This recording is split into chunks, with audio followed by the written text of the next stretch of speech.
একে আমি বিয়ে করব না। এই তো একজন গরিব সিকিউরিটি গার্ড। তুমি কি নিজের মেয়েকে ভাসিয়ে দিতে চাও? বলো না।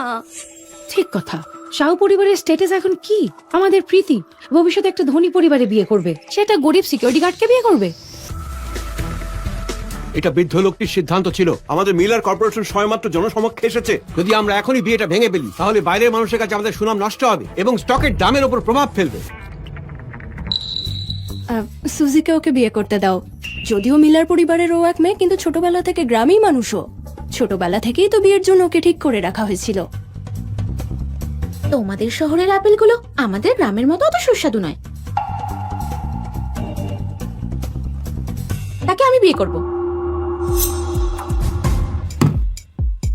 তবে আমার দুটো শর্ত আছে। কি শর্ত? দিদিমার জন্য 1 লক্ষ টাকা দিতে হবে। দ্বিতীয়, আমায় চিনিয়া হোটেলে কাজের ব্যবস্থা করে দিতে হবে।